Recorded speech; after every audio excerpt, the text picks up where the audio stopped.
欢迎收听一道微光同志小说，作者书野，故事马上开始。下午下班后，白启远按照特助张旭发来的定位，把车子停在了一间会所前的停车场。这个停车场堪称一场小型豪车展览会，看这阵势就知道这个会所的档次低不了。白启远在楼上的一间会议室里和宋毅见了面，两个人都开门见山，没有浪费时间在虚头巴脑的寒暄客套上，而是迅速进入实质性议题。围绕合作框架、职责边界与工作节奏展开了大约1个多小时的高效沟通，时间并不长，但信息密度极高，这使白启远对合作对象及整体安排形成了清晰判断。这个宋毅不像他以往接触过的一些企业家，他并不热衷于空泛铺陈或自我展示，谈一些有的没的，而是始终围绕核心问题展开讨论。或许是因为年龄接近，两人在思维节奏与价值取向上高度同频，在交流上遇到的磕绊也可以通过求同存异的原则进行有效沟通，所以他们就诸多观点能够迅速达成共识，这在现实合作中实属难得。谈话临近尾声时，宋毅很直接地和白启远谈起了薪酬。白启远并未就价格进行反复拉扯，只要处于行业合理区间，他并无异议。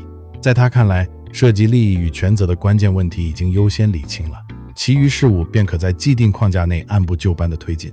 会谈结束后，白启远随宋毅及其特助来到楼下的包间，宋毅很绅士风度地为白启远拉开座椅，示意他入座，随后在他身侧坐下，特助则安静地落坐在宋毅另一边。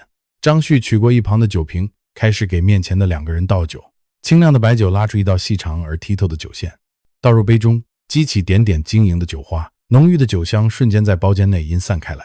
此时包间内的氛围较楼上会议室里明显放松。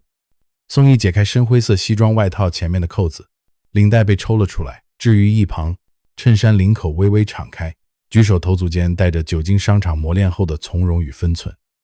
他的眉眼生得干净锋利，神情沉稳而自持，因为常年的健身习惯，藏匿于布料下粗粝的肌肉线条给本来就协调的身形更增添一抹力量感。宋毅整理完自己，从助理的手里接过一个精致的礼物袋，递给白启远。这是我的一点心意，还请白教授笑纳。白启远婉拒。宋总客气了，受人之禄，忠人之事，本就理所应当。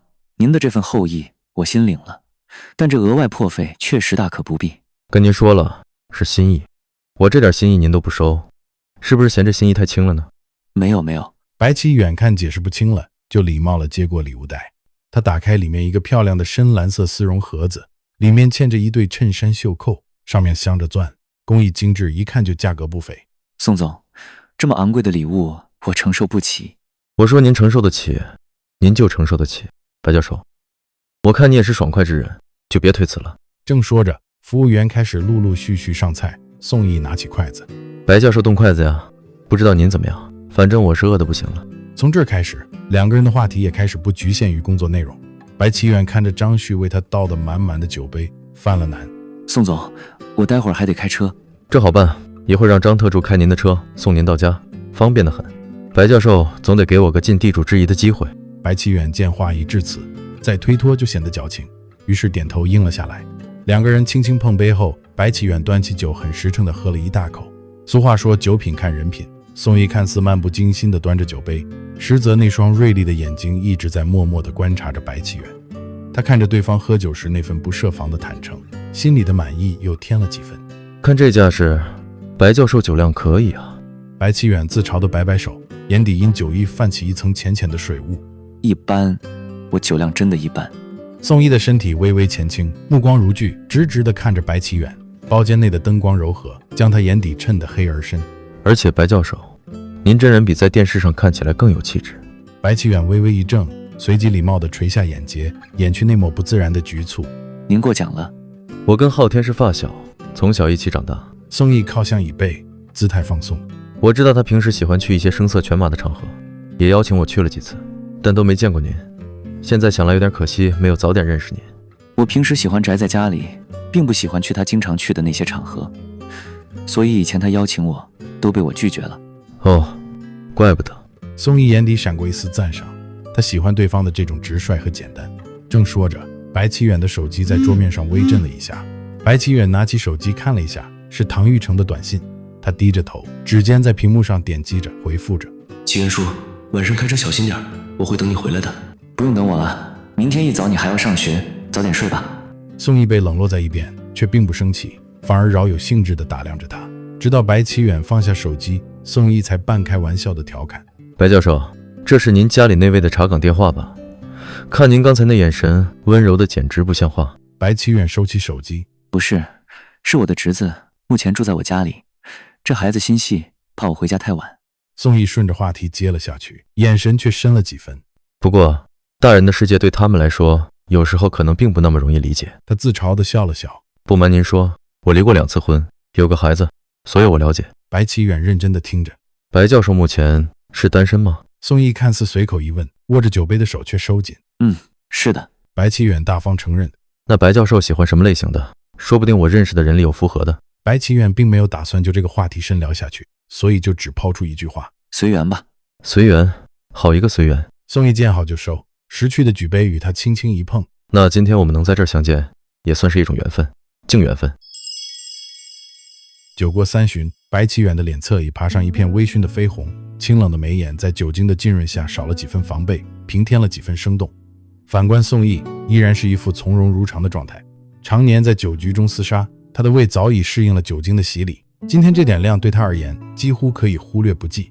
他放下酒杯，目光在白启远略显迷离的眼底停住片刻。白教授，你喝多了，我送你回家吧。来，小张，你去把白教授的车准备好，咱们一起送他回家。宋总不用这么麻烦，我自己可以回去。你这样回去，我怎么能放心？宋毅笑着起身，语气温和却不失强硬。回头昊天要是知道了，以为我亏待了您呢，会批评我的。白启远没有再反驳，起身的瞬间，宋毅自然地伸手扶住了他的肩膀。白启远侧头看了一眼他搭在自己肩膀的手。我头是有点晕，但我还可以自己走，谢谢宋总。好的。宋毅有些讪讪地移开了手。等走到外面，白启远身体微晃地坐进车后座，看他安顿好了自己，宋毅也跟着坐了进去。整个过程宋毅处理得很有礼数，没有一丝刻意的暧昧。车子平稳地停在了楼下，宋毅小心翼翼地扶着白启远下了车。待白启远站定后，他便松了手。白启远虽觉得头重脚轻，但理智尚存，他能清晰地感受到宋毅对他的小心翼翼和体贴。特助递来车钥匙，顺手放入宋毅手中的礼品袋。宋毅转头对他吩咐着：小张，你去叫辆出租车，在这里等我。好的，宋总。我人既然都来了，就送你上去，不差这几步了。白启远张了张嘴，那句拒绝的话终究是没能说出口。门铃响起，唐玉成开的门，看到微醺的白启远身边站着一个陌生的男人。宋毅大方自我介绍道：你好，我是白启远的朋友，他喝醉了。白启远一看到熟悉的家门，紧绷的肩膀不自觉地下沉了几分。他走进门，扶着玄关站稳，转身客气地对宋毅说：宋总，谢谢你送我回来，不早了，你也赶快回去休息吧。宋毅礼貌地往门里探了一下身，把手里正拎着的礼物袋放到了玄关旁的柜子上，随即便退回到门外。好的，那我走了，咱们下周见。下周见。唐玉成站在一边始终缄默，他心里有种说不出来的难受，但他没有细究，而是目不转睛地盯着面前人。他在白启远进门后关上了门，看着他换了鞋，两个人才一前一后走进了客厅。唐玉成整个人处于一种好像是随时待命的状态，他双臂微张，准备在白启远有任何不适的那一瞬间扶住他。白启远晃到沙发旁，整个身体像失去了骨头的支撑一样瘫软到了沙发上。他微微挪动身体，让自己更加的陷入沙发垫里。衬衫的下摆随着身体扭动变得有些皱皱巴巴，隐约可见他的一部分细腰，可能是皮肤暴露在外的缘故，有一丝冷。他下意识地蜷缩起了身体。唐玉成站在一边看着他，此时的白启远卸下了平时大人的样子，表情有种孩子气。想到这里，他嘴角不自觉地向上弯了弯，心头的难受被化解了不少。他缓缓蹲下身，下意识地抬起了手，但有意识地停了片刻，才伸过去帮他捋了捋扎在他眼皮上的头发。启远叔，去床上睡吧。他低声哄着。白启远眉头皱了皱，鼻尖翕动，在半梦半醒间呢喃：玉成，你知道吧，再有2个月你就得期末考试了，不要因为自己是乡下来的就看轻自己，考个好成绩，让大家看到你的实力，让那些质疑你的人都闭嘴。唐玉成听了白启远的话，有些疑惑，这些话似乎是说给他听的，但又似乎不是。因为在唐玉成心里，他从来不在乎别人怎么看自己，从一开始他就知道该如何跟自己自洽，也明白这个世界终究要靠自己走下去。只是现在他心里多了一个说不清是愿望还是奢望的念头，想要成为面前这个人的依靠，祈愿叔，去床上睡吧。白启远红红的嘴唇又吐出了几个音，但没有任何实际意义。唐玉成叹了口气，他起身去屋里抱来被子，给他盖好，才放心的回屋睡觉去了。